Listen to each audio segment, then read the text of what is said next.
En face de la clinique du Mont-Légia, le CHC construit un nouveau bâtiment multifonction qui accueillera les services administratifs du groupe. Une crèche de 72 places, une consultation ONE, l'espace plus, un espace dédié aux soins de bien-être pour les patients d'oncologie, ainsi qu'un parking. Alors que les terrassements se poursuivent, les travaux ont débuté en février avec le battage des pieux nécessaires pour assurer la stabilité de l'édifice construit sur un ancien sol minier. Haut de plus de 80 mètres, l'engin doit battre 330 pieux sur une profondeur de 24 à 30 mètres. La technique consiste à enfoncer dans le sol un tube d'acier de 60 cm de diamètre, y introduire une armature métallique, y couler du béton et ensuite ressortir le tube pour recommencer.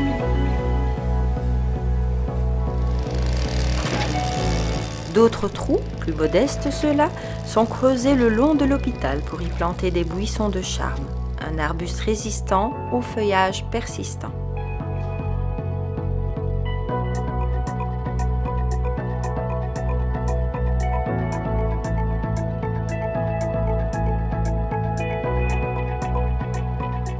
À l'arrière de l'hôpital, de nouveaux socles sont bétonnés.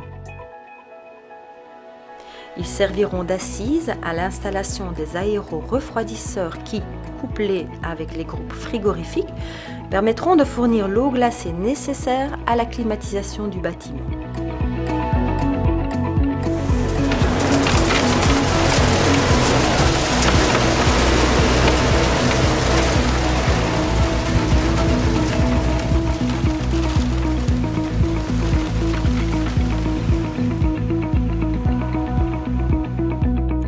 À l'intérieur, les structures métalliques de support des faux plafonds sont assemblées. On voit ici l'espace du centre de revalidation fonctionnelle avec la piscine de rééducation.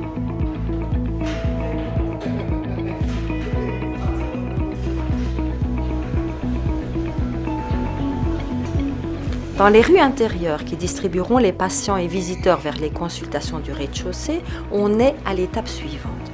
Des plaques à haute absorption acoustique sont posées au plafond et dans les puits de lumière.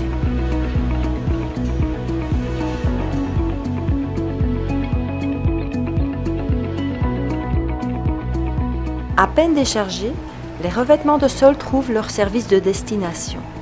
La plupart des sols sont recouverts de vinyle, un produit solide et facile d'entretien qui existe dans une large gamme de coloris.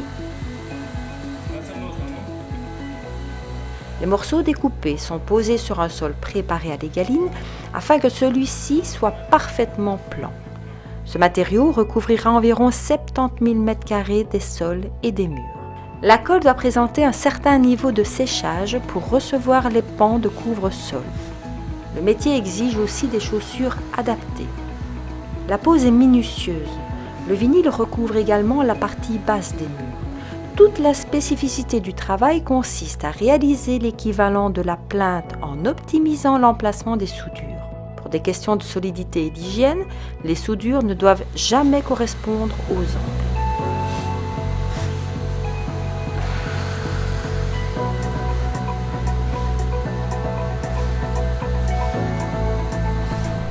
Tous les déchets sont recyclés pour la fabrication de nouveaux vinyles. Toute bulle d'air est chassée au rouleau.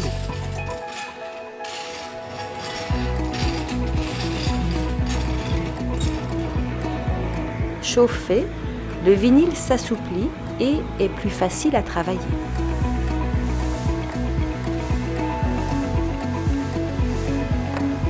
Les soudures sont réalisées tantôt par robot, tantôt à la main.